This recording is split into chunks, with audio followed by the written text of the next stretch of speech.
After long last, ladies and gentlemen, you can go down to your local cinema if you are one of the lucky ones and you can purchase your ticket or your family's tickets to go and finally experience a movie that we have been waiting for years at this point in time. Just cast your mind back to, what was it, June of 2023 when we first seen those leaked pictures of just the 7 magical Portland baristas and somebody who looked far more attractive than Rachel Zegler trying to do some wide shots, some pickup shots, and everybody going, oh my god, this is going to be a disaster. But we have finally arrived, okay? And it's going to take a little while until we can properly assess the damage that Rachel and just the entire bungled live action adaptation cottage industry that Disney has, this culmination of filth. Like, what's going to be the total extent of this bombing run? We'll probably get some information here in the next couple of days, and especially, when Monday rolls around, and I can't wait for that. But because we have a little bit of time to play with right here, we can take a look at how the media is trying to spin this and, coming straight out of the horse's ass, somebody who has been sent around the globe, not to give interviews, not to speak to the public, not to interact with anybody that's not properly vetted without a publicist an arm's length away.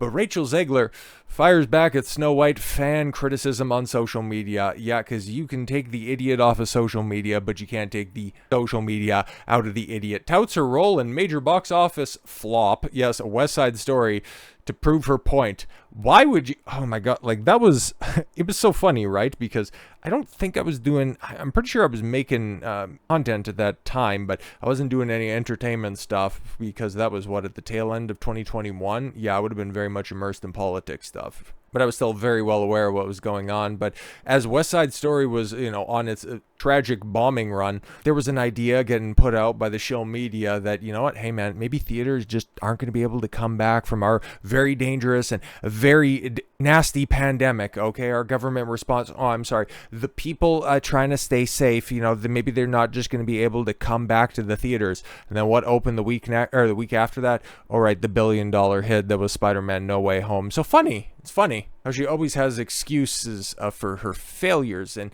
if you wanted to point out something that could actually be a boon on your resume, you could theoretically, because there's enough people that will just stupidly go, oh, it actually turned a profit because, if you carry the 6 and you add the 9 over here, Ballad of Songbirds and Snakes was actually profitable, or at least it broke even. That's one that you can point to, and with some funny math, you can kind of make it look like you're not a total box office cancer, but you take a look at everything else that's on your resume, and specifically West Side Story, that's Steven Spielberg, okay? Somebody whose a name and cachet used to mean something in the industry. The guy who basically gave you a career, because without his endorsement, you're back to waiting tables or probably opening an OnlyFans in order to get any sort of attention on the internet. So why, unless you're trying to invoke his name, I don't know why you bring up West Side Story.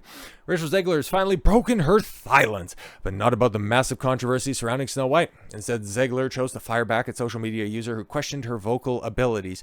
Because yeah, okay, that's one thing. The music that she sings, okay, and her tonality doesn't really resonate with me because, I don't know, man, maybe it's just an extrapolation of how I just can't stand bitches. But when it comes to female singers, it's not really my cup of tea. But I can't denigrate her vocal abilities. She's a talented singer after all. That's one thing that you can't take away from her. It's just, this is in the 1920s, this is in the 1930s. Yeah, she's a triple threat. She can act, she can sing, she can dance. Well, you can sing, and in a few years' time, you're going to have to dance in order to turn a profit. But acting, yeah, that's normally the thing that people point to as to whether or not you can be a star. And sweetheart, you've come up exceedingly short on that. But yes, she can sing, and that's why Disney, smartly has shipped her out to Spain, Japan. I've seen her at a couple of other places as well, and yeah, that's a good place for her, okay? Play to her strong suit. It's just, letting her on social media or in front of a live microphone, that's definitely not working out for her. Anyways, but Zegler's reaction came to a recent Snow White event in Spain, where she performed Waiting on a Wish in front of the Alcazar de Segovia castle, a real-life inspiration for the castle of Disney's 1937 animated film, which Zegler just loves, right? Which, okay, no thanks. Disney wasn't so difficult to cast a soprano. And she responds on Instagram, I am a soprano. West Side Story is now streaming on Disney Plus. Heart and an apple. Interesting. Or maybe they're talking about casting somebody that was in The Sopranos because they look far more appropriate to cast in a movie about a Disney princess who's named after their skin being as white as snow, not somebody who was named after the type of precipitation that was going on outside at the time of their birth. When Disney, yes, shared the clip of the performance on Instagram, one user commented, we went through all of that stuff. Well, Zegler won a Golden Globe for her role as Maria in The West Side Story, the 2021 Spielberg-directed musical. It was a complete commercial failure, grossing just $76 million worldwide against $100 million budget, which is, some people would say, well, it got 3/4 of the way in order to turn a profit. And it's like, shut your mouth. And despite BS being celebrated by critics, it was a box office disaster, raising questions about Zegler's ability to carry a film. And then right after that, she got cast in Shazam 2. How well did that one work out? Yeah, exactly. And then, yes, the aforementioned Hunger Games prequel.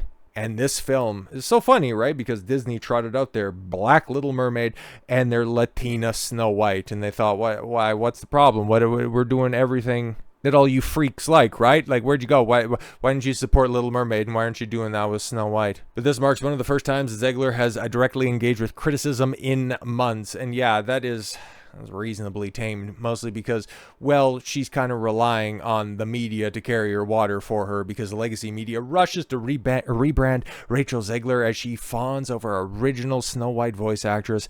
People magazine run fluff piece ignoring Snow White controversy because, of course, man, they got tickets to sell, and that right there, I mean, looks like every other e-thought that's online is just the only thing that's missing is probably like a link in bio shout out, but it's like, that wouldn't be that bad. This is not Snow White. Like, what are we doing out here? Yeah, you got the red ribbon in your hair, and it's far better hair than what you have in the film, but it's none of that screams Snow White, okay? That screams Snow White, okay? You just scream insane asylum. With Disney's live-action Snow White remake just days away from release, the legacy media is pulling out all the stops to soften Rachel Zegler's public image. Latest example, a laughable puff piece published by People. That's a lot of P's. That's a lot of alliteration right there. A puff piece published by People, which sidesteps months of controversy to present Zegler as a sweet, wholesome star paying tribute to the original Snow White. Oh yes, the nice, wholesome star that wished that and furthered the cancellation attempts and campaign against Gina Carano, who also tried to hang Jeremy Renner, Sean Bean out to dry, who also wished all Donald Trump supporters to never know peace. Just that sweet and wholesome little girl next door, right? Fuck off.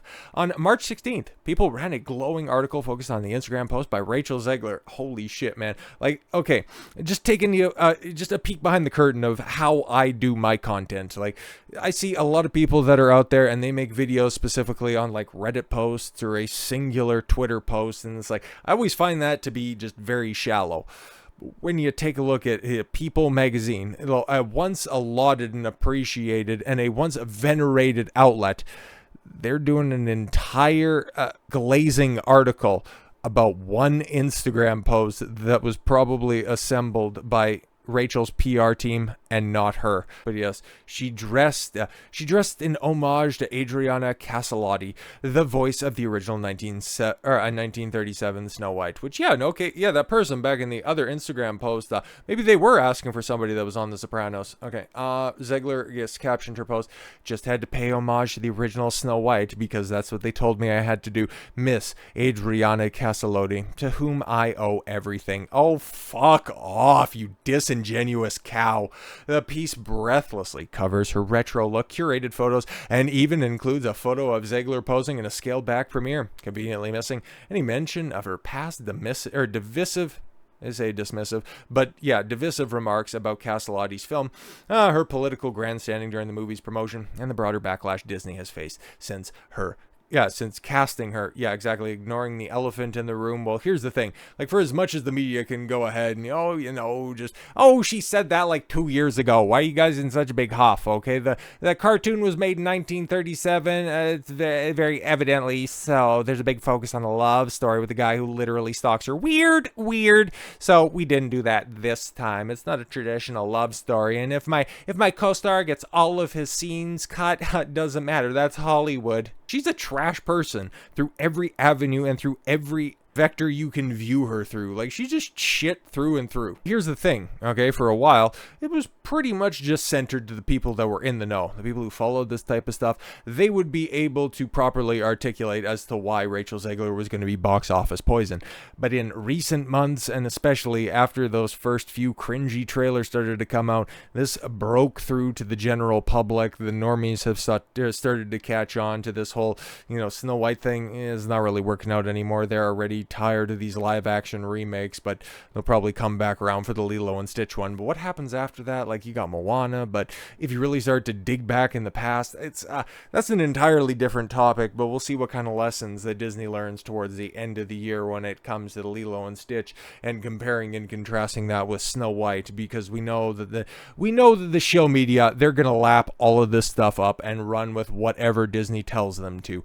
But how exactly is the ticket buying audience reacting to this? Well, I think we already kind of know on this one, but numerous reports indicate Snow White will open to empty theaters this weekend as box office expectations plummet. Now, yesterday, we took a look through, my local theaters, because it's about the best that I can do, and I've made reference to several other theaters, which I think that this article is also likely to do as well. But we were just taking a look at the amount of people enthusiastically looking forward to this film, and the fact of the matter is, I looked at, what was that, like 7 or 8 different showings, and there were, I think in total, 20 tickets sold. Like, it's really bad. Of course, that could change before the weekend, and I might do a drive-by over the weekend just to see, like, if anybody's actually going to the theater on this one. But I don't know, man.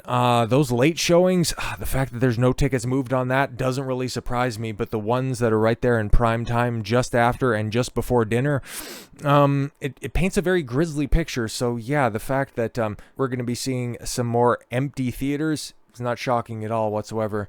Numerous individuals have reported that their local theaters will be empty during showings of Snow White this weekend. User Wallen Ballin, shared that the busy theater in the Washington, D.C. metro area will be empty on Saturday during the showing of the film. Yeah, this is one of the posts that I seen, and holy shit, like, that's a big boy theater that's right there. Okay, Disney's, yeah. Snow White, IMAX screen, AMC Tyson Theater 16. Okay, yeah, Saturday, March 22nd. Okay, at the time of that post, depending on when that is, the 17th. So okay, cool. Yeah, got that screenshot at the beginning of the week. So yeah, it could change, but honestly, man, yeah, as he says, I've never seen anything like this in my life. Snow White opening Saturday, IMAX primetime for families. Yeah, 5:30 p.m. It's right there in one of the busiest movie theaters in the entire DC Metroplex. I go to this theater all the time. I have literally never seen anything like this. And of course, yeah, it's a screenshot taken on a Monday afternoon. Things will likely turn around a little bit, but do I anticipate this thing selling out by the weekend? We'll have to see, man. We'll take a look here. We get a little bit later in the week. Others shared the empty theaters in their replies. Salem Wolf noted, just checked the same date, 4 p.m. IMAX showing at the moment for this post at the Regal Opry Mills in Nashville, Tennessee. Not sure if the X is shown are taken seats or just not being sold.